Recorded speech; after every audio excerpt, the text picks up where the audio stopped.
roof of Somerville High School. On a crisp, clear day, the four of you, plus a number of other first-year students, are up on the roof getting a lecture from the faculty advisor for the Applied Defense Collective, which, as you all know, is one of the many extracurricular societies at the Somerville Magnet School. The faculty advisor for the Applied Defense Collective is named Claudio Rubberman. Anyone that's a fan of Blaseball, roll 2d6. Anyone that's like, I am a fan of Blaseball. First one to say that, roll 2d6. I am. I got a 2. Oh. But Darby already rolled. Oh. Darby, what'd you get? I rolled a 4. Oh, okay. Claudio Rubberman is something of a, well, not necessarily a mystery, more like a kind of an under the radar teacher here. He's been at the school forever. And best you can tell, he was a Blaseball player himself. You don't know to what level he reached. You don't know if he played for the Somerville team, or if he was a traveling team player, or if he just played Blittle League. But he understands Blittle League and Blaseball generally, and that's pretty much all you know about him. He's fairly unassuming, probably a little shorter than average. And his overall demeanor does not necessarily suggest the gravity of his role as head of the Applied Defense Collective. So, you're all there. Claudio Rubberman is talking about about kind of an element of the school that all freshmen at the Somerville Magnet School must learn, which is how the magnet works. The magnet. It's a huge deal. And before he kind of gets into the lecture, he's kind of talking about kind of the two elements of not only this magnet school, but every magnet school in the country. Zlobs. Can we use a magnet? No. But maybe soon. How soon? Hopefully never. Today? I hope not. Let this be a lesson to everyone. You are all being taught how to use the magnet. Not because I want you to, but because every single student at Somerville must learn how to use it. Because in the event of calamity, there needs to be at least one living person in this town that can operate the magnet. Whoa. What? Is there a specific calamity that you're thinking of?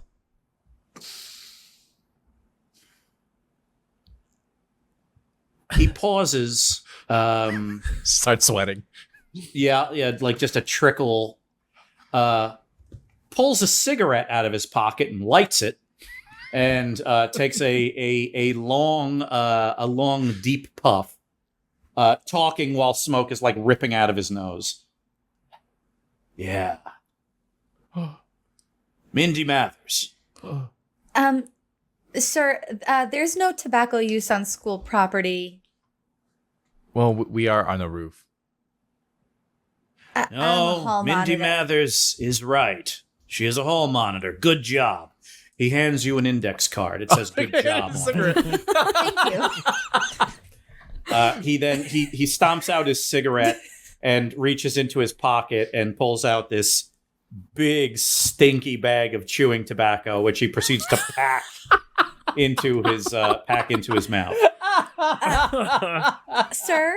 Another question from Mindy Mathers. Yeah. Yes. There's no tobacco use on school property. Tough but fair. And he hands you an index card. It says good job. Thank you. Good job, Mindy. Good job, Mindy. I thank you. The sweating gets worse. I go up and I ask, really needs a cigarette. Would you Yeah, like a dab? Dab? Just You mop the brow. Oh, you're and- dabbing his forehead. yeah. Yeah. He's. I mean, he smells like 3 different tobacco products at any given time. But yeah, he kind of explains the nature of the array, and he points at the array, and the nature of the magnet, and he kind of waves his hand over the roof, are of crucial importance. Because of all sorts of horrors, some I can imagine, and some I dare not. Like a dragon? We should be so lucky. Like a dragon made of knives? Ooh. A dragon made of knives and bad dreams? If that's the case, Zlobs, you are more than welcome to use this magnet. Okay. He's flanked by Claudio Rubberman is flanked by Inbound and Rifle Valentine and a few other of the Applied Defense Collective students.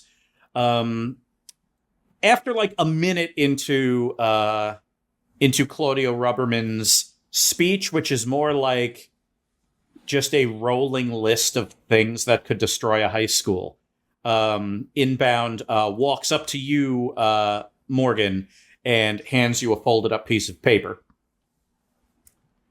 Does it say good job? Does it say, do you like me? Yes, no? Circle 1? It's a note from Rifle Valentine. Oh. And Inbound leans in at like exactly a 30-degree angle and says, you two can speak directly at any time. Thanks, Inbound. I appreciate it. Please, I'll keep that in mind, but would you mind handing this over to Rifle? Morgan, why do you lose all your powers of oratory around Rifle? I don't want to talk about it. Oh, Darcy, I'm just going to sit here and be polite. Morgan, what did Rifle's note say? It's none of your concern matters. Okay, well, what did your note say? It did not say good job. Zlobs, make note. We have to put another note on the board. What was that? Inbound delivers nothing. the Inbound delivers the note to Rifle, who reads it, looks at Morgan, reads it again really quickly, and then folds it neatly. So yeah, let's talk about the magnet a little bit. I'm gonna compress Claudio Rubberman's speech, but here's what you need to know. The magnet and the array. The array connects all of the magnet schools, one in each Blaseball region. And the array directs the workings of the magnet. The entire school is the magnet. Whoa. There are giant magnetized rods that are sheathed in various materials to, stop things like computers shorting out or people getting stuck to the walls. But the magnets go deep into the bedrock beneath the school. What Claudio Rubberman explains is that it keeps the firmament connected to the sky, which seems both terrifying and like an oversimplification. Essentially, the entire country, all of the cities of the country, have a school like this. And each of these schools serves as an anchor point to keep, the various geographic features right where they should be. It has an impact on weather. It has an impact on earthquakes. That's what the magnets are supposed to do. But they also do something more important and less understood to non-Blittle Leaguers, non-Blaseballers. The magnets prevent etheric, dweemeric, and astral energies from ripping population centers apart. Oh. In every Blaseball town, there is so much magic. There are so many ley lines. There are so many different things that, if left unchecked, would cause catastrophic harm. Various energy. It's like everyone's living on top of 100 nuclear reactors. Whoa. The magnets keep them from overloading. Sounds very important. It is. Claudio Rubberman is kind of explaining it very thoroughly, but is very, very selective with his words. Like, he'll start going down a rabbit hole and then he'll stop himself. And none of you are necessarily sure why he's stopping himself, whether it's because there are things he is not allowed to say, or simply because there are, there are subjects so terrifying he does not want to burden everyone. I have a question. Yes. Mr. Rubberman, as he Yes. was talking earlier, Mhm. seemed like it seemed like there was something specific on his mind in terms of when he said maybe soon that we would need to use the magnet. It worried me. I have something on my mind Yeah. that is exerting pressure on my mental system.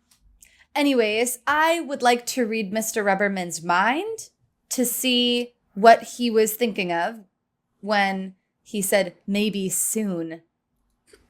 I think that's fair. I think it's 2d6 fair, plus too. weird, please. Okay. Perfect. 10. Well, I can, with a 10, I can tell you exactly what Mr. Rubberman was thinking. Perfect. And a secret about Mr. Rubberman. Oh, Or a very big chunk of what Mr. Rubberman knows. So, like, either what he was thinking plus a secret, or the deep lore. Ooh. That's a good choice. I have decided to go with the option containing a secret Got it. after much deliberation. Indeed. So the thing that Mr. Rubberman was thinking of when he said soon is that he, and presumably the folks on the Applied Defense Collective, but especially him, is aware that the magnet has been working at about 105% of its maximum load for a couple of years now. Well, that's not sustainable. Yeah, so like the array is always telling like the people on the Applied Defense Collective, here's how to calibrate the magnet. This is the power it needs. This is what you should attune it to stop more Dweemeric energy from getting crazy. Like the magnet should only operate at 50% or 60% or 20% or whatever. The magnet's been hard max to 105% for 2 solid years, which means it's operating beyond its capacity and has been for over 700 days. Did we do that? So that's the secret that he was thinking about. The other is that Claudio Rubberman is not, in fact, Claudio Rubberman. Claudio Rubberman is his twin brother Isaac Rubberman, who was incinerated playing Blaseball several years ago. He and Claudio and Isaac were twins. Secretly, they had both been playing for the Boston Flowers, and Claudio was the one that was incinerated. Oh. Isaac took his brother's identity and continued to teach at the school. Oh. Wow. That's a sad one, Yeah. Yikes. but also a really That's a good good one. You Well, know? it's a juicy one. I'm That's glad juicy. I know that. Mm-hmm. But yeah, so really the thing about the and you're all kind of putting this together. Like, Blaseball needs to be played to quiet something in this world that needs quieting. And if Blaseball is not played, the thing that needs quieting wakes up. But there are so many other things that must be connected to keep this quieting from happening. Like for every Blaseball team, there's a magnet school. And the magnet schools do a couple of things. One, they feed the best of the best Blaseball players into Blaseball. And two, they are responsible for preventing the magical energies that are so suffused into Blaseball from destroying things in and of themselves. So it's like the idea of, like, if you've ever heard of kind of that analogy of like, oh, there's a bug problem in town, so we're going to release a bunch of carnivorous birds. Now we have a carnivorous bird problem, so we have to release a bunch of cats. Now we have to release monkeys to, So it's one of those things where whatever is real bad that could happen to the world is being quieted by Blaseball, but Blaseball itself must be quieted by all of this stuff, all of this machinery. The more macabre among you may think that the United States and the world at large is on borrowed time. Mindy, you know it is. Whew. Morgan. Hey, Morgan. Zlobs. Morgan. Zlobs. What? What strings can you pull to let me use that magnet? I want to like lift a car or something. Because that'd be cool. What strings? I mean, I guess we could just talk to him. I tried that. He said no. Yeah. But no one ever says yes to you, Zlobs. It's true. That's why I'm asking you. Yes? Zlobs, give me a 2d6 plus cool. Oh, I mean, I'm pretty cool. 10. Okay. Morgan, you can see this in Zlobs' eyes. He's thinking about all the different things he could do with the magnet.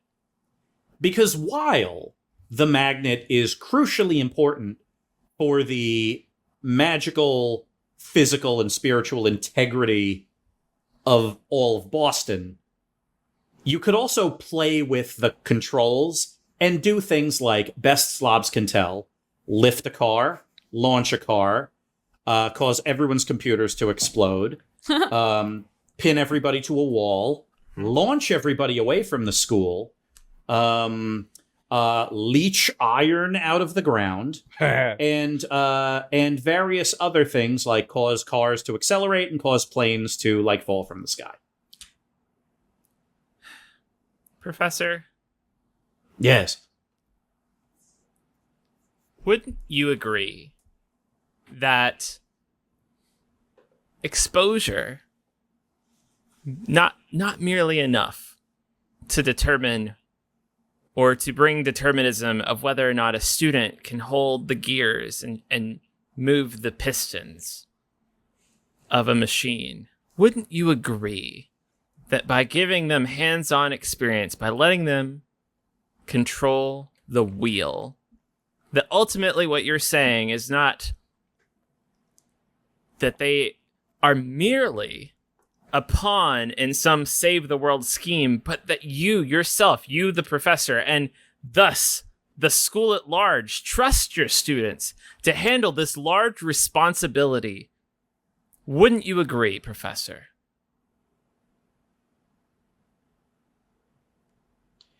He takes out his lower dentures and polishes them with a handkerchief. God. I would.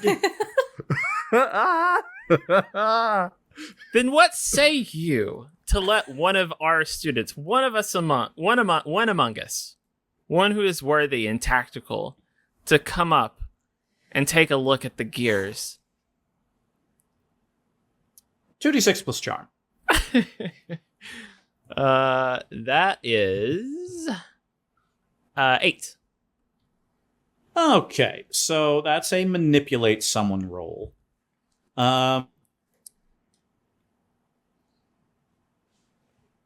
Yes. I suppose so.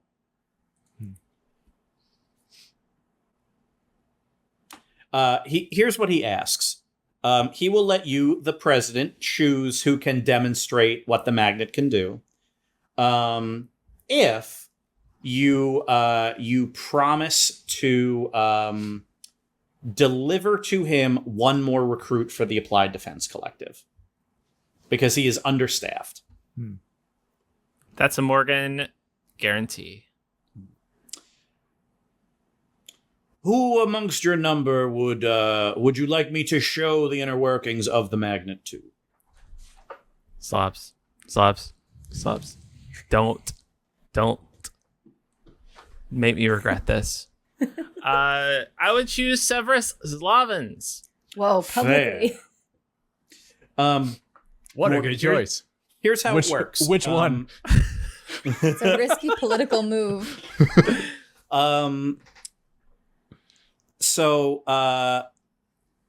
Morgan, until you recruit someone, you cannot use high school patriciate. All right. So your cachet will be reduced until you satisfy this. Yeah, that makes sense. So Zlobs, you are guided into the housing of the array. Oh. It's this big, like, kind of like this Art Deco kind of concrete bunker with like cool lines and like it's smooth. And you go into this like big, heavy sealed door. It's covered in writing. And you walk in and everything in there looks like it is post-war, but just barely. Like big, like domed cathode ray tube TVs, but they're showing like super, super high resolution imagery. You see all of the magnets from all of the different schools. So like it's a map of the United States and it has all of the different magnet schools with all like little green lights. There's like this ticker that's constantly running, feeding all kinds of information. And so, sitting in there are like at the controls, reading information from the array is a couple of different Applied Defense Collective members. And then there's the pilot seat of the magnet. Whoa. And this thing looks like it would pilot a robot. Like there are pedals, giant gears and levers. You need to wear like a mouth guard. You need to like strap yourself in. And also there's a bunch of like grounding rods. There are all these like brass rods that you have to like kind of like bolt to yourself. There's this like harness. Because apparently sitting in this thing, if you're ungrounded, would potentially cause, the minerals in your blood to evaporate and stuff like that. Mm-hmm. You sit in there, you put the mouth guard in, you sterilize it first with a can of soda, and lock that in, bolt yourself in, and sure enough, like once you sit, you see right in front of you this tiny little screen that is reading like kind of across like almost like a Morse code series of individual letters, like a J, C, Y, boop, boop, boop, boop, A, B, Z, boop. And that is information being communicated from the array to the pilot. You sit down in it. Give me 2d6 plus cool. This is definitely act under pressure. 12. All right. You have no idea what those letters mean, but you are very Like most confident. You are very confident that just based on feel, you could probably get this magnet to do something cool. Mm-hmm. So what do you want to do? I want to impress Nikola Tesla by sending him a boat. Sending him a boat? Mm-hmm. Like in the mail? No, airmail. Yeah. Oh my god, I'm gonna regret this. You sure are. Give me a 2d6 plus cool. This should be a -2 for near impossible, but because you rolled a 12, and because I like this idea, I'm only giving you a -1. That's fair. That's very generous. To you? That's very generous. -1. Okay. 9. Oh, Almost cool. No. I'll give you a choice. No, okay. You can indeed send a boat to Nikola Tesla, but it will damage the magnet. Or you can send something smaller than a boat to Nikola Tesla. Oh, okay. It's something the size of this cup or smaller. What about Oh, a I toy boat? sure do. I'm going is to. Amos still around? Yeah. Amos? Yeah. I'm sending Amos. Away. Yeah. Wow. Take that, blow tactical office. Ah! Across the world. He had a career. Who knows Keyword, how far up the ladder had. he's worked by now. There it goes. I temporarily forgot what had happened with him. Now I kind of feel bad. He has a job at the Had a Little League job. Office of Tactical Intervention. He He's retired. made a life for himself. He's been working there for years. He has friends. He has a He's- steady girlfriend. he's He was going on about to vacation. propose His friend next go with week. him. Yes, send them both. Yeah, So you're going to Egypt. Let's cut to the Blittle League office of Tactical Interventions and Bacon Home Pizza Kit Sales, Boston headquarters. Renault is staring out the window, looking at the Boston skyline. I read Renard's mind. This is my vignette. You had your vignette. I'm not even there. Mindy has the power to punch her way into other vignettes and rifle around. Yes, Renard is looking through the window of his office. He's drinking a mug of something. It should be hot, but it's not. Oh, what a bum. Yeah. He looks older. So Boston. Like things are weighing on him. The door opens and a couple of Little Leaguers in the tactical office come in with like dossiers. One of them has their arm in a sling, and Renard kind of leafs through the data and kind of says some things. And then one of the Little Leaguers says, Amos is waiting right outside. Perfect, send him in. And Amos walks in on like his tiny little robot legs and turns and says, Renard, sir, I have some info.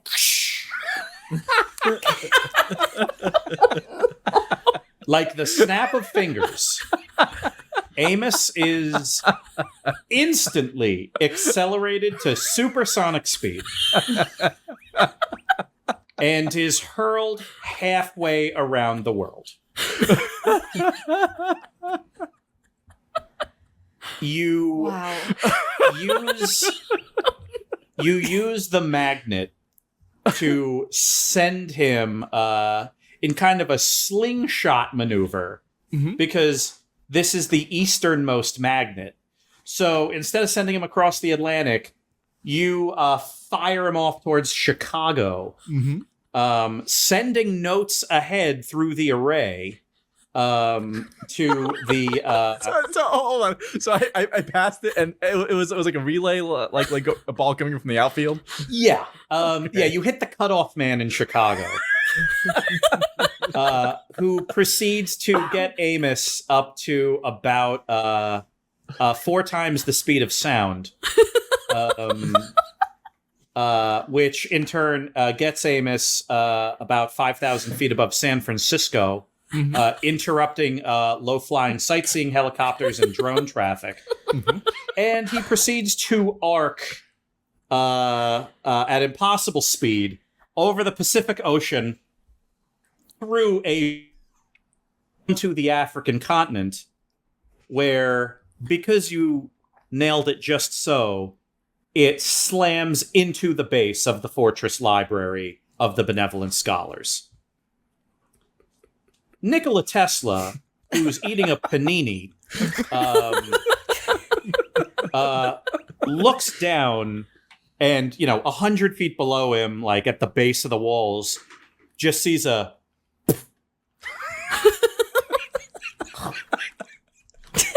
I should probably see what that is. And we switch back. Yeah. It's I have to say it's pretty intuitive. These controls. I thought so too. Yeah. Do you think that mouthpiece is why Mr. Rubberman has dentures? Almost certainly. It's not the dip. Because, the dip probably helps. That's true. Yeah, Rubberman has his own mouth guard that he has to, plug in because it is just stained with chewing tobacco. Oh. It's in a way where it just cannot get clean. Being a teenager is gross. It's super gross. So, sure enough, Zlobs, being a teenager? It is stuff like this. Yeah, I guess. Also, I'm pretty sure Mr. Rubberman has been doing the dip since he was a teenager. So, fair. Yeah, that too. Does he have dip spit on him? Like on his person? Like a jar of dip spit? Yeah. Oh, God. The worst part is it's not even a jar. It's a paper cup. Oh, no. Let this be a cautionary tale, chat. He has to hold it upright? And listeners. Has to hold it upright. Like a Dixie cup? Like a Dixie cup. And the rim on it's all bent and crinkled. Oh no. What if he can't set it down? If he sets down a Dixie cup of dip spit, it's gonna lead to hijinks. Tremendous. What if someone accidentally drinks it? Prank. Yeah, That's Zlobs, the you filed meanest prank you have ever alluded to. You file that away for later. Vice Principal King might deserve that. Grumble. You're gonna try to feed the vice principal dip spit? No. I would want to. Am I going to do it? No. Morgan, are you regretting your choice I'm yet? Not stupid. Are you regretting what you've done as our president? Yeah. I also think who got you in that position. Yeah, fair. Zlobs were even. Okay. All right. I never counted it against you anyway. That's I fine. just appreciate the help. Yeah, you're Darby. a good friend. I hugged Yes. I hugged Morgan. Oh, That's nice. as interesting as all of this is, and as a Blittle Leaguer and traveling teamer and angel sworn to the expedient delivery of justice, you are very interested in the magnet. Mhm. However, there are a couple of things on your mind that are kind of pulling you away from the present. Specifically, the acquisition of various media. So, for the rest of today, what happens now is up to you. Would you like to, one, and you're going to both need to happen at some point, but today, one, rebuild the library, or two, get the Rembrandt?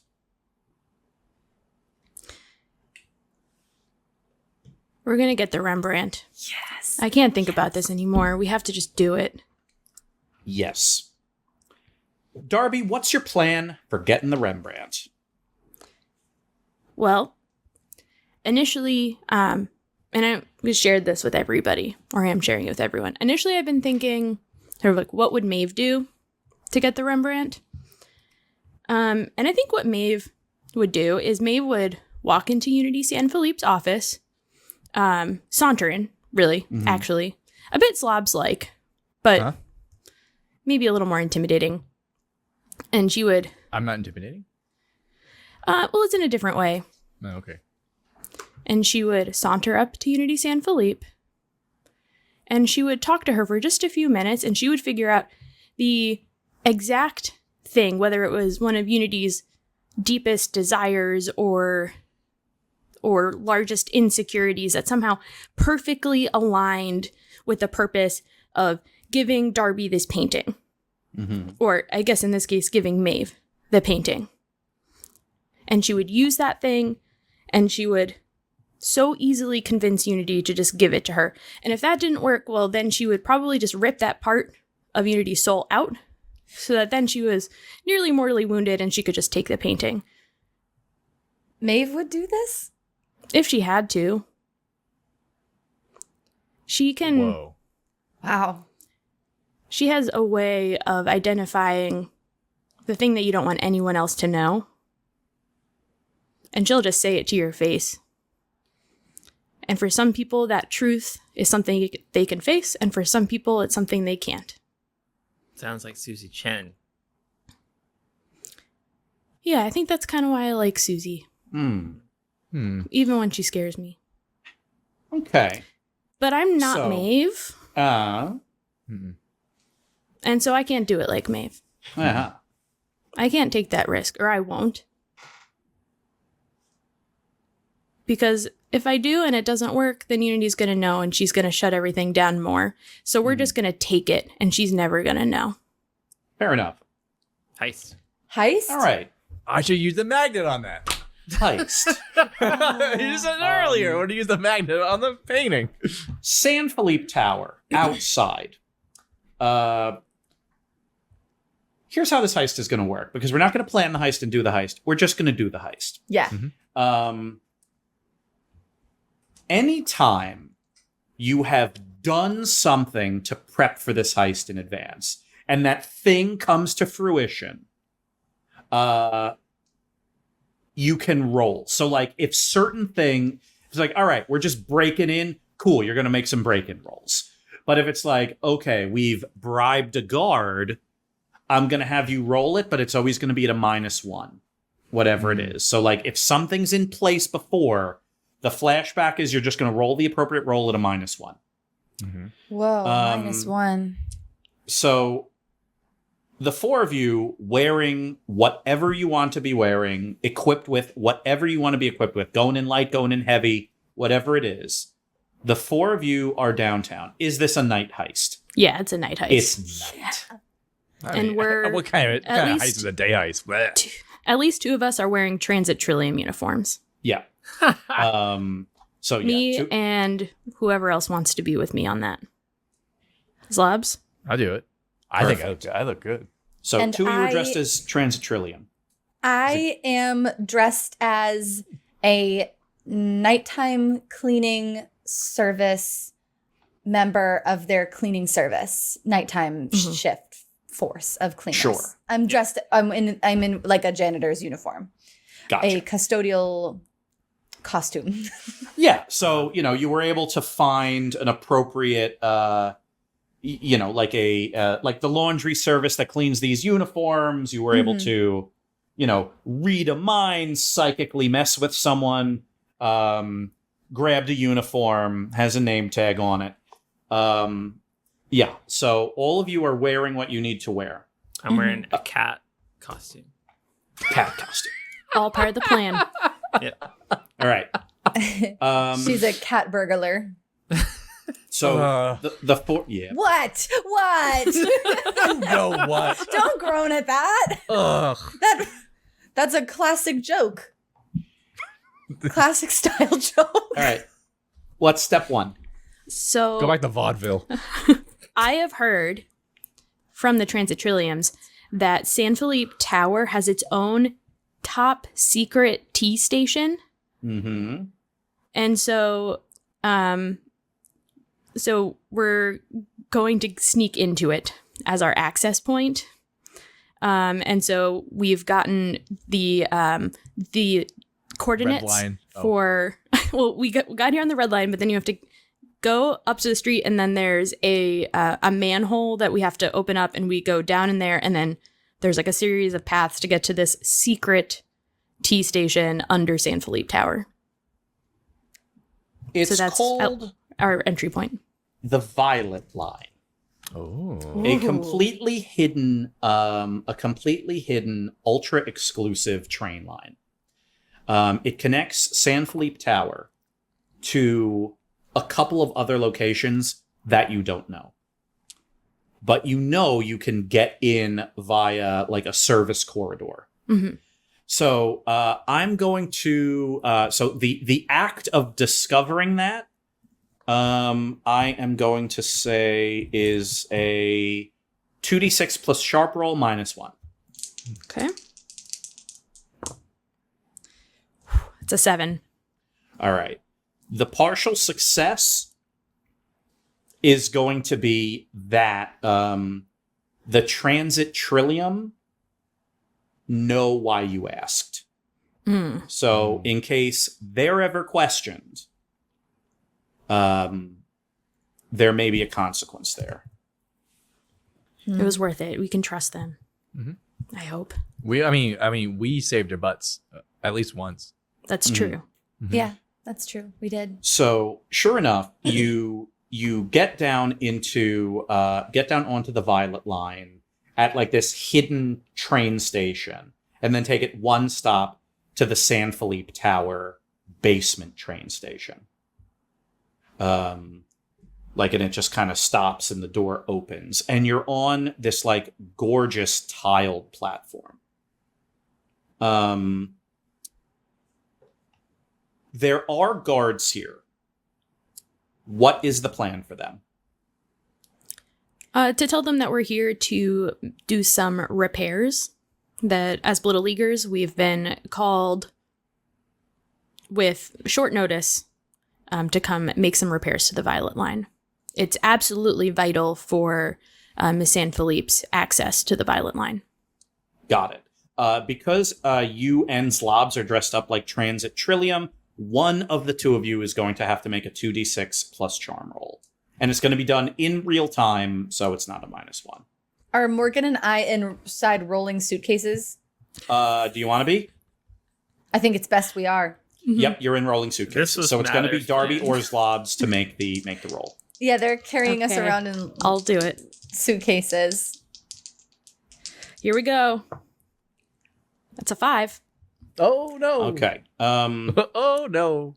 The guards, on a failure, the two guards look at each other, and these guards are wearing like they're big, kind of muscly people wearing kind of they would fit normal person like security outfits, like a blazer and like black pants and stuff.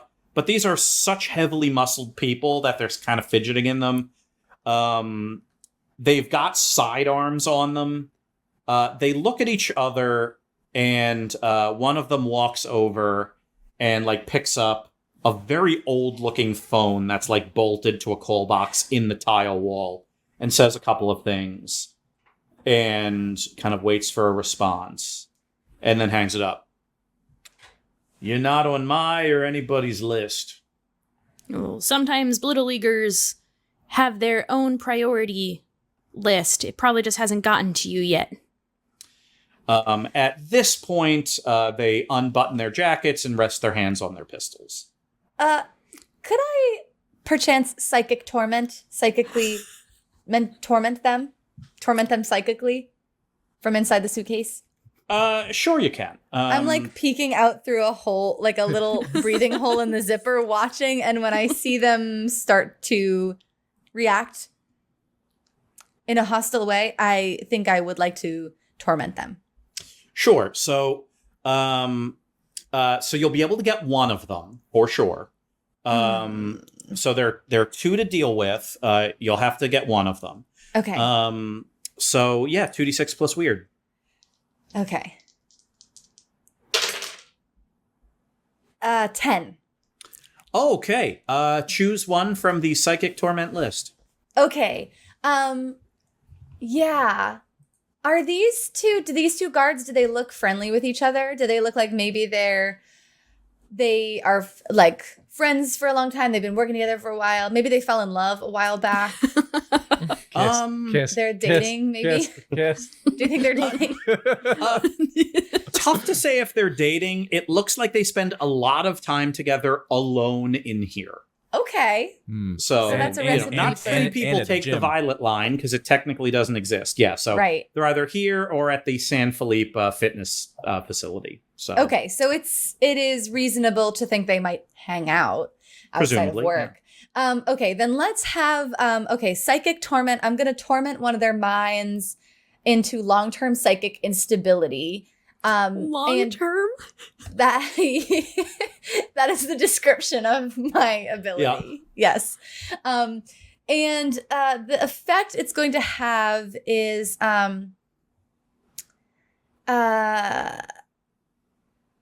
they're going to feel compelled to leave. They're going to feel compelled to go to a certain place, and the certain place that they're going to feel compelled to go is a very high-end exclusive dinner reservation for two. Together? Well, I reached one of them, so let's hope that this guy mainly has sort of this one friend he works with. I'd love for the Okay. guard to sort of take along the other guard when he goes to this extremely exclusive restaurant reservation that he's just recalled he has.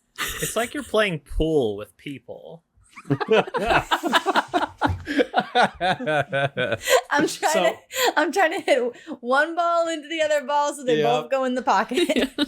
So the two of them kind of look at each other, and then one of them kind of stiffens up, and instantly there's something deeply the matter with his brain. Hey, you could handle this, right? The hell are you talking about? There's somewhere I gotta be. I'm gonna call you in. I'm gonna call you in a few minutes. Okay, it's important. I'm gonna call you in a few minutes. This is gonna be great. And he proceeds to like run into the elevator behind him, like punch in a pass code, take the elevator up, and vanishes. The other person is still here, and you don't think the other person is going to let you all stay here until he gets another phone call. So the other person is like trying to play it off like that didn't weird the heck out of him. But he says,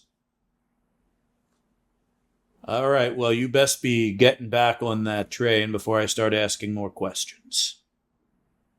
Come back with the appropriate paperwork. Oh, well, let me just reach into my suitcase here, and I elbow the suitcase Morgan's in. Because I think we might actually have some paperwork in the suitcase. The suitcase falls over on the side, and you just hear an ow. It's actually, we have a new talking paperwork system with Little League, where it can give authorization coming directly from the Blittle League Office of Tactical Interventions. And big on pizza kits. Sales. Yes. Can someone unzip me? Oh, sorry. I unzip it a little bit.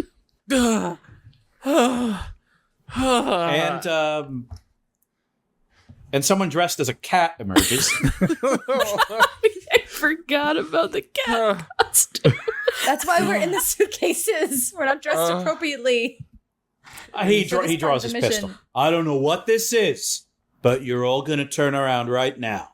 Okay, I whip out my flaming sword and I whirl it just end over end to just slice the pistol in half.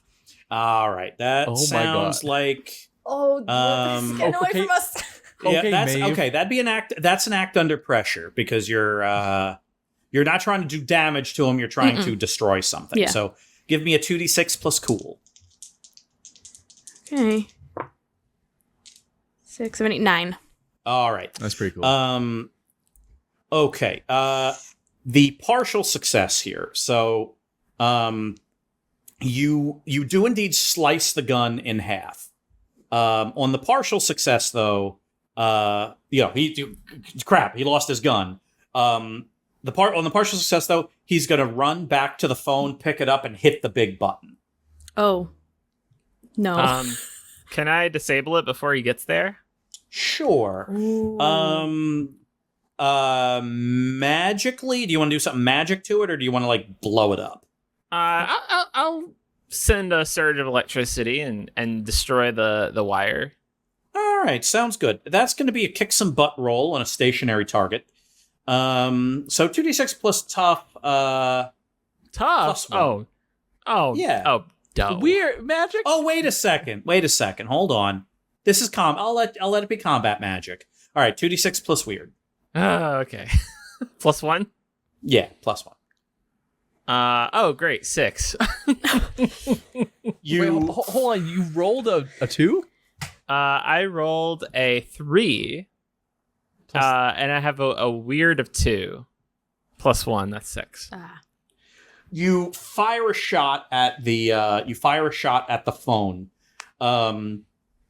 and wow, this guy moves faster than you thought he would. No. So like he runs, picks up the phone, he hits the button, he turns because he like literally the hairs on the back of his head stand up, and he kind of dives out of the way as a blast of electricity like hits the tiles of the wall and a couple of them shatter. He slams the button and quick as quick could be, closes the distance with 2 big strides and full punches you in the face. That is 1 harm. Okay. I think that we are in combat. Yeah. Why don't I go ahead and try? I'd love to disable his mental faculties temporarily with Mental Storm. Can I knock him out with Mental Storm? If you do enough damage to him, yeah. Let's give it a shot. All right, 2d6 plus weird, please. Okay, I'm still inside the suitcase, but I'm peeking out at him. I just went, no, Morgan. And I'm going to zap his brain with a big amount of electricity. Let's show some upsetting childhood memories to this man. 7. All right. That's tough. Partial success. So you're going to do 2 harm to him, and he is going to do his harm to you, which is 1 harm, but he's going to do it in the following way. So, you're like peering out like one eye through the suitcase. You hit him, like he immediately like screams like a horrible scream, like he's been undone at thinking about some deeply traumatic thing, like his brain's not working. So he's screaming and like swatting at the air. He then runs up to you, grabs the handle of the suitcase, and hurls it through the window of the Violet Line train. So you go in the suitcase, smashing through a window, and you like slam against the handrail. So you take 1 harm, and he is like trying to focus his eyes, and he's like swatting at things that aren't there. He is still on his feet. Who goes next? Ooh. Go ahead. I'm gonna pull my skateboard out of my pocket dimension, and once again fling something at him. But this time I'm just going for the knees, just to get him on the ground. All right, so this is going to be a kick some butt roll. Like if ultimately you want to knock this guy out, this is 2d6 plus tough. That's a 13. All right. On a 12, pick from the list. You deal double damage, you take no damage, or the target flees. The target flees so far to a steak dinner Gotcha. that he needs to heal from whatever childhood memories he just saw. I hope he has a really nice dinner. I feel a little bit bad about the mental attack. Yeah. Oh so God. you hit him kinda, so hard, he lands on a skateboard and he skateboards down the track out of the scene. Yeah. All right. So yeah, you come out with a skateboard. You like smash him across the legs.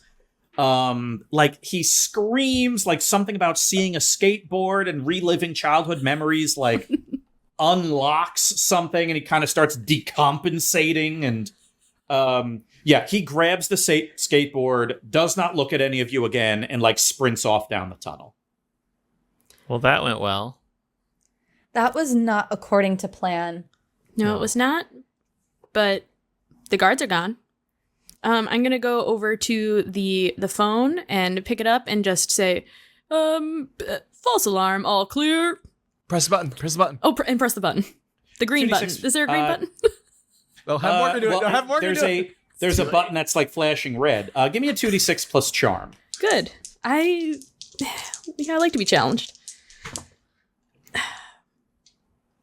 Yeah.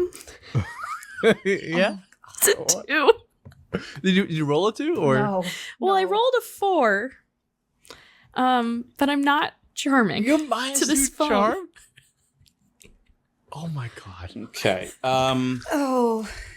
The failure means there is now a recording of your voice. Oh, good. Good. I didn't really think that went through. It was more of a yeah. Not my best move. So Left my yeah, calling card for Unity. the elevator is there's the elevator door that looks to be the only way in here aside from like the train line. It is there's like a pin pad, like a really old looking pin pad of like these like kind of heavy like ivory push button numbers. What do you do? All right. Obviously, things are going sideways. We need to go to Plan B. Create a distraction. I'm going in. Can somebody let me out of the suitcase? I got it. Zlobs. Yeah. I'm gonna make a beeline for the painting. Make sure you get him off my back. Okay. First things first, though, you got to get through this door. I can try and figure out the code of the keypad in the elevator. Sure. How do you want to do that? Well, the guard who was awarded a fancy dinner, he was just in here and I saw him punch the code in, right? Mm-hmm. Okay, so I'm going to lean down against the keypad and try and fog the whole thing up with my breath and see if there are any like condensation fingerprints left behind on the most recent buttons. 2d6 plus sharp, and I'll also give you a +1 because you just saw him hit some buttons. 2d6 plus sharp +1. Yep. Thank goodness. Okay, I rolled terribly, so that's an 8. All right. Partial success. So, yeah, all right.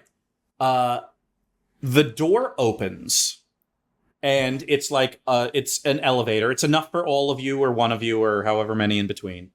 Here's the partial success. Sanfelipe Tower is now on some kind of lockdown. Meaning, you can take this elevator down to, like, this is the basement. There's one level lower. You can take it down to that, but you will not be able to take this elevator to this escape path. All right. Set me down and cover me remotely. Trust me. I'll be fine. Got it. How do we cover you remotely? I'll figure it. I think part of it is we create a distraction. We make them think that we're here for something else. Okay, so Zlobs will go to the basement. Maybe we should go into Sanfelipe Towers through the main entrance. Okay, that sounds good. The rest of us. Operation Let the Cat Out of the Bag. All right, so We'll send Zlobs down through the elevator and we'll go up and around. got it. So Street Zlobs, level. you head Don't down wait for in me. the elevator I'll see you at home. to the basement. And the rest of you head out to, you get back on the train. The train leaves. Wait, Yes. Zlobs, do you have the printout? Of course I get the printout.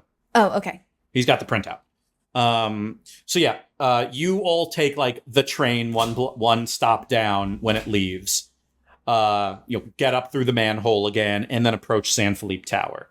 While this is at Zlobs, do you want to wait for them to cause a distraction, or are you, because it's going to be in a few minutes, or do you need to go in there right now?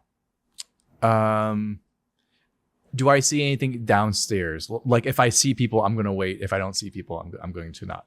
I'm gonna start going because I assume there's like from our reconnaissance or whatever intel that there's going to be some sort of measures there.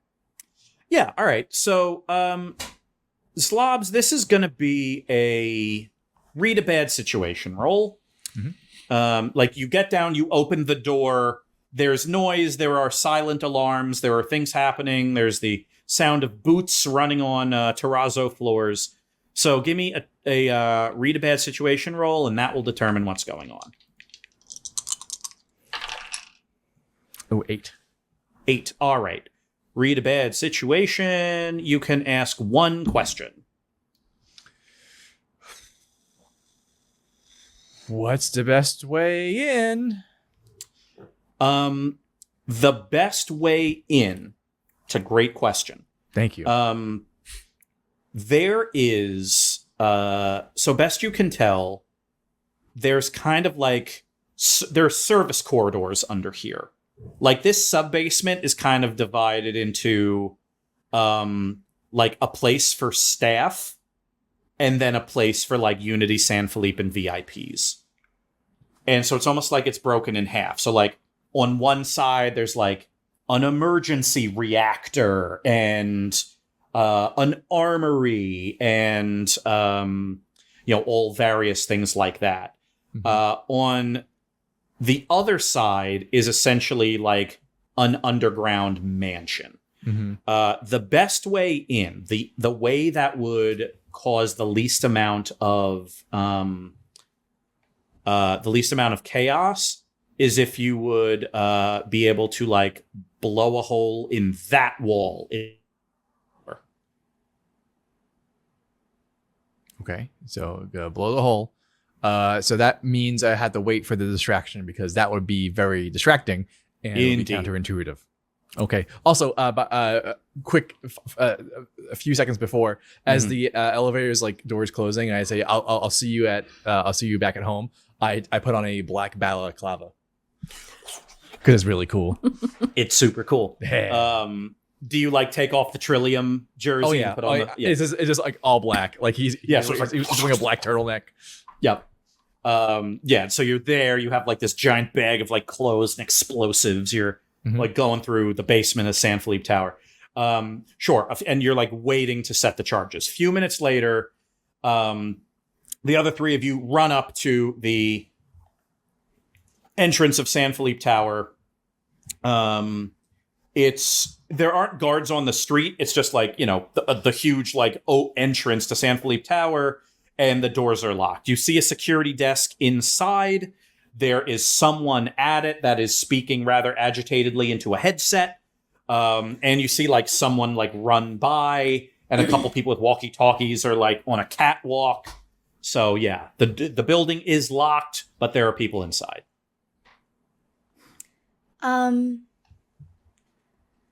Okay. The building is locked, but there are people inside. Is this door made of glass? Yep. So they can see us. Before we do anything drastic, Morgan and Darby, do you think we should just try and get their attention? I ring the doorbell. One of the people with walkie-talkies like talks to that person, like points in a direction, and then runs up to the door. Blittle League, Trillium. Why are you dressed as a cat? Why are you asking these types of questions? Yeah, true. What's up? We heard. No, Morgan, you talk. Sorry. We heard reports of an intrusion, and we've come to check it out. Official Blittle League business.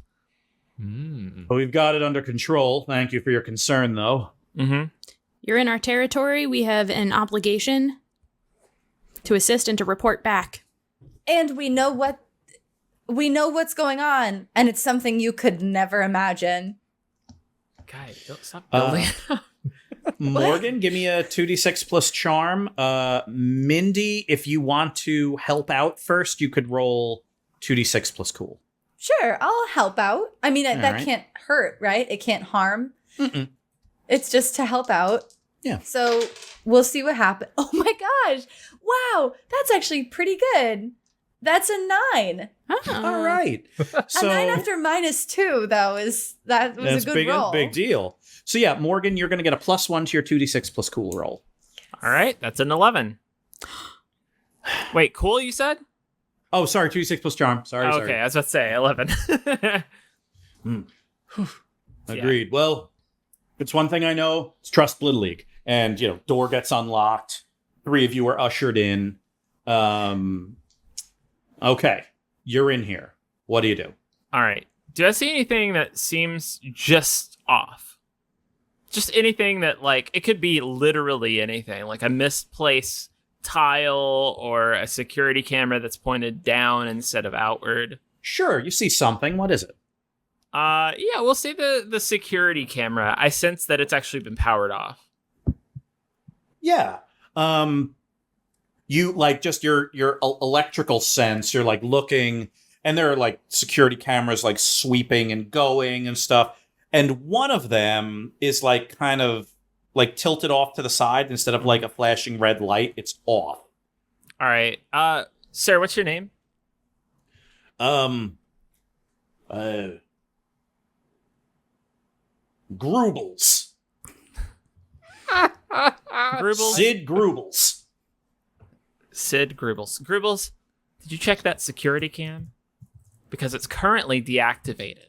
That is a surefire sign that there has been some entity that's invaded this space. And it's currently invading probably the upper chambers. We've got a Class S heist going on. Mm-hmm. Your security is blowing it. I demand a full investigation right now. This is Grubel's lobby team. Blittle League on site. Looks like we've got an issue with the cameras. Recycle camera systems. And so they run in. And at that moment, boo, boo, boo, boo, boo, all the cameras turn off. A couple people run over to the console. Zlobs, you're in the basement looking at the balaclava, and the camera here turns off for a second. Pardon me, Grubles, Mr. Grubles. I am an adept genius at computers and security systems. Could you show me to the main controls of all the security cameras, please, so that I can help? All right, this way. And he leads you to a security office on the first floor. So behind the lot, so there's this big security desk and this big welcome desk. This is a giant lobby. There's an atrium. There are trees in here. All this. He leads you to an unmarked door and down a service corridor into this gigantic security room. You walk in, there are people putting on tactical gear in here. And, you are walked past that into a security center, banks and banks of televisions that are all off right now. And you just see where this is cycling. And some of the cameras are starting to wink back on. Thank you, Grubles. I won't need any assistance in here. So if you can close the door and be sure that I am not disturbed. And you can go assist, please, Ms. Woodstork. Who is a member of the Transitrilliums. Brand new player, not yet on the roster, but boy... Doesn't have a uniform yet, as is you she see. The best, yeah. No uniform yet. But she's our leader. And if you could assist Ms. Woodstork with the rest of the investigation, I will be left alone in here for the security purposes. 2d6 plus charm. No! Okay, okay. Using so many words. I will roll 2d6 plus charm in the near future. Before I do that, I'm wondering if I might assign a new personality to Mr. Grubles It's just like it's like playing Magic the Gathering, where it's like, all right, I have this action, but I'm putting on the stack in reaction. I'm putting another thing on top. Yeah, I'm helping myself out, if you will, with a new Sure. personality. What is the word you would like to use? Gullible. Okay. 2d6 plus weird. John is, I'm exhausting him. Okay, 2d6 plus weird is a 9. All right. So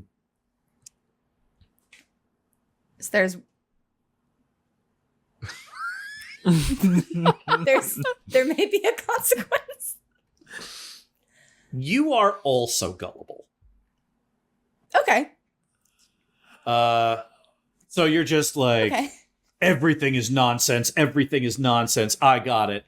And you're like, you gotta let me. It's like, no assistance needed. Okay. Now roll. So you've helped yourself out by making him and you both gullible. Mhm. Give me a 2d6 plus charm plus 1 because you helped yourself out. Okay. All right. Come on, charm. Come on, charm. Okay, that's a 3. Right. Okay. I'm gonna help Miss Woodstock. You're gonna help me. What's that? No, you're right. I gotta tell Miss Woodstock. That makes all the sense in the world. Would you mind just helping me, though? Helping you with what? Telling her. Oh, yes. All right, come with me. Oh, well, okay. Yeah, he seems to have forgotten the fact that you are the computer expert, and instead just needs your help because he needs to talk to another person. So he kind of drags you back out where Morgan is in the main room. Yeah, I guess I go with him. Yeah. Darby, you are standing here in a locked room full of security monitors by yourself. Oh. Okay. Come on, Darby. Okay. I'm gonna. I really just want to hit something with a nice sword, but I'm not gonna do it. You want to smash this place up? Maybe I'm gonna smash it up. Yeah, I'm gonna. It's just the only thing I know how to do with computers. All right. Give me a 2d6 plus tough. I'm gonna lock the door first. You know, you lock the door. Sure. I sure. really want to know, like, can you describe, like, what her thought process, please? She thinks about, like, okay, what would Mindy do with the computers? And then she's like, no, I've tried that before. Absolutely not. And then she's like, what would Morgan do with the computer? Oh, she'd probably talk to the computer. But I'm not going to do that. I don't even know how that would work.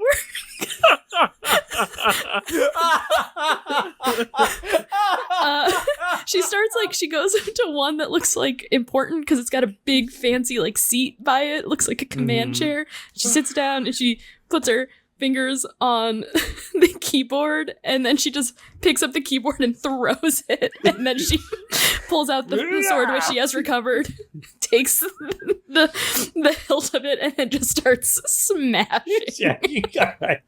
All right, 2d6 plus tough. Oh my god. Hold on, before you tell me what it is. I know you know. I'm thrilled you know. On a full success. I'm hiding her so we don't see her. On a full success, this causes a distraction that will impact the whole building. On a partial success, this will cause a problem in the building that will negatively affect Zlobs. And on a failure, the chat will tell us what happens. What happens if I rolled a 14?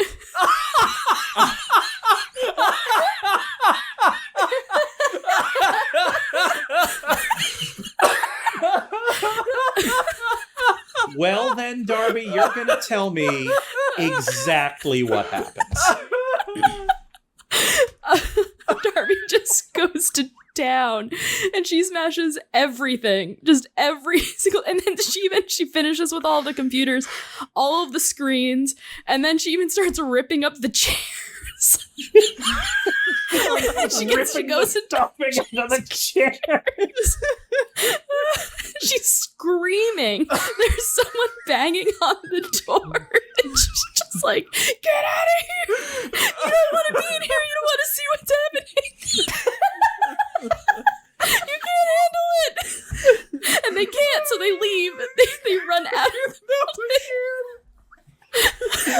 And then she finally like sees herself reflected in just like a broken piece of a screen, and it's like, oh no, oh no. Yeah, that gotta was help War Zlobs. Angel Darby right there. Yeah. And then she has to like, she like actually goes into her true form for just like a minute, just to kind of like reset and let all of the like the energy, the anger and everything just kind of like dissipate.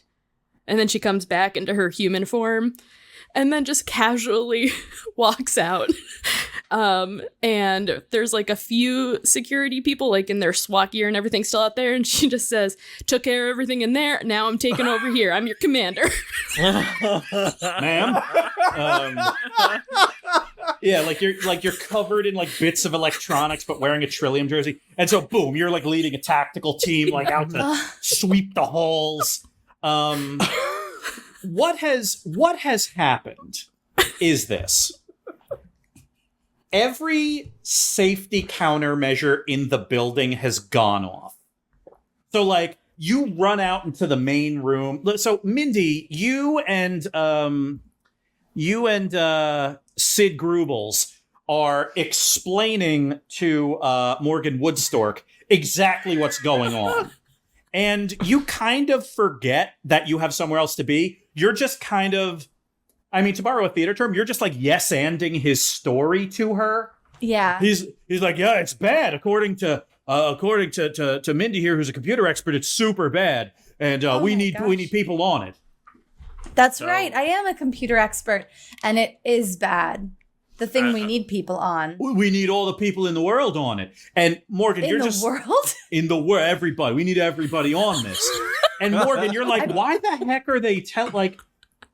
And then you kind of see Mindy's eyes is like, oh, she knew you'd herself. They're like a little too dilated. Yeah. A little glassy. Yeah, you're like glassy, and the two of them, like Morgan, the two of these people are just like screaming facts at you, and you're just like, okay. And somewhere in the middle of this, a whole bunch of like fire suppression foam starts spraying from the ceiling. All the fire alarms go off.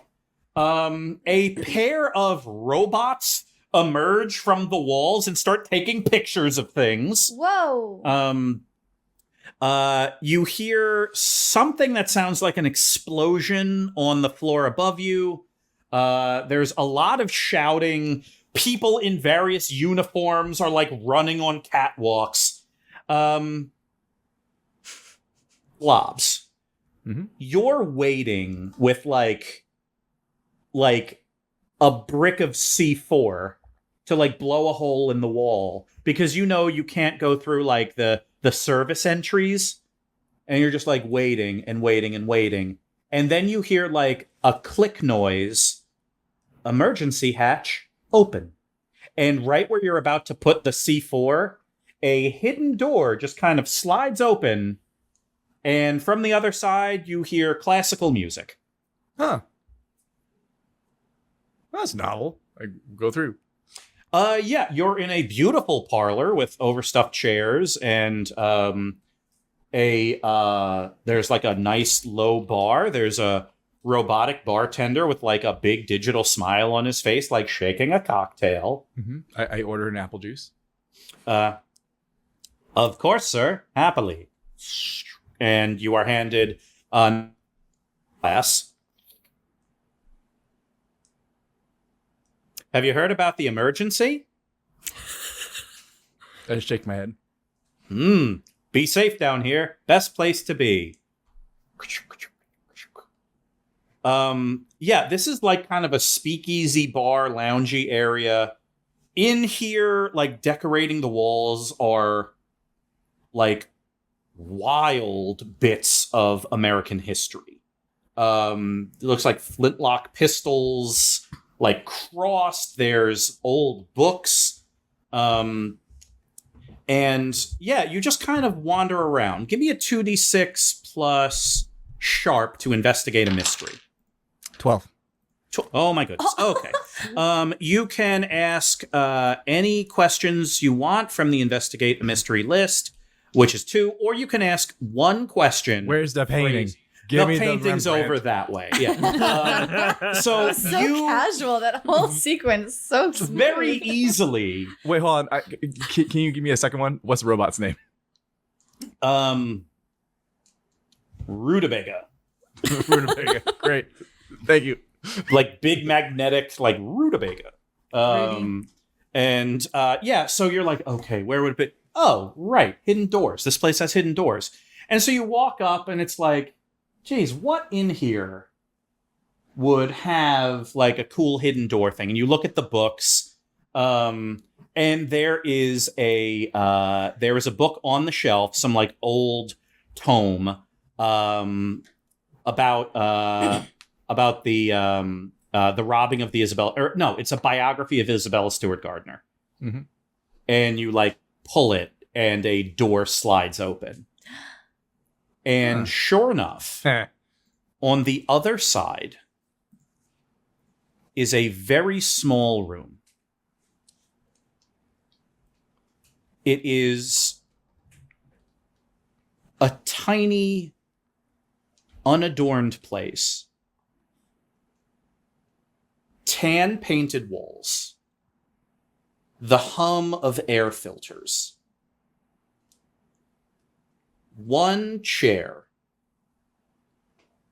And that chair is facing the far wall. And on the far wall hangs Rembrandt's Storm on the Sea of Galilee. Lit subtly with museum quality lights. I go up to it. You do. It is a profound image. The tumult of the sea. Everyone nervous on this boat except for one person, haloed in light.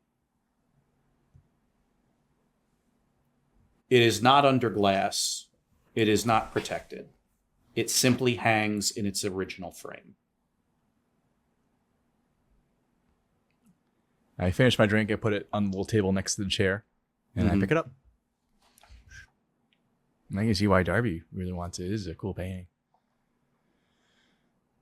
She kind of like has that cool energy of just relaxing everyone around them. I take it and I go and back to the bar and sit in front of Rutabaga. Another drink, sir. Yes.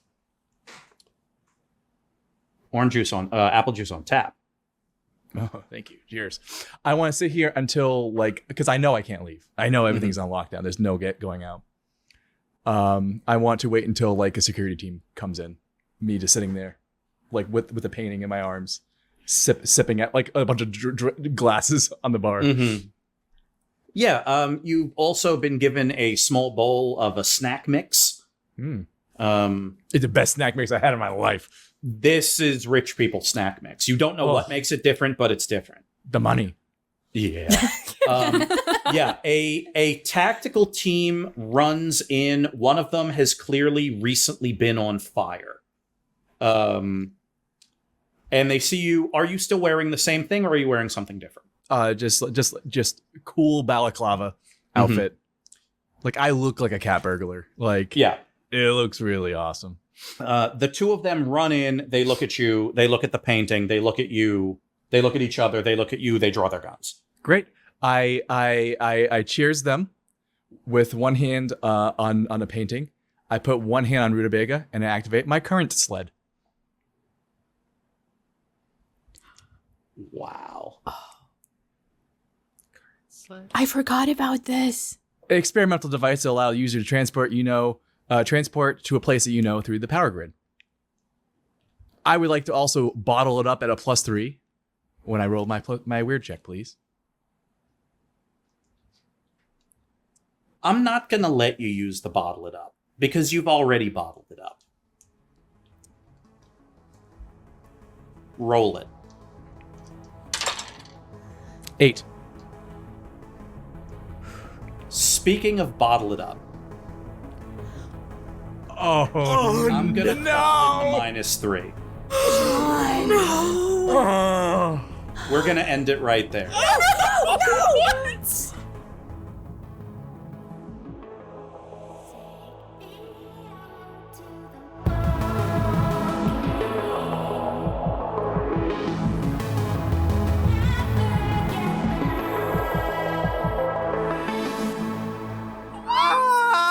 My hubris. No, John. Oh. We're all still in the tower.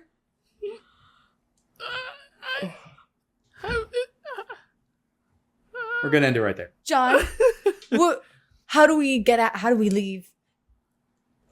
John? Serp. Epilogue? Epilogue.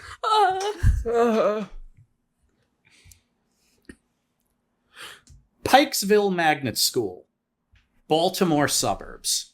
Oh. Serge the Tall, the coach of the Pikesville Algae Blaseball team, checks his watch. Umpire Peppersworth strides over. Somerville's a no-show. You know what that means. Serge the Tall holds up his hand. No, not yet. I ask for a temporary delay of game. Peppersworth, the umpire, nods, meaning the helmet moves ever so slightly. Serge takes out his phone and calls Assistant Principal Kane. We will end it right there. Really lulled us into a sense of complacency with that bottle it up. Mm-hmm. I've just been waiting for the moment. I shouldn't have brought it up. I shouldn't have brought it up. Well, There's 3 different flavors of Gatorade in here.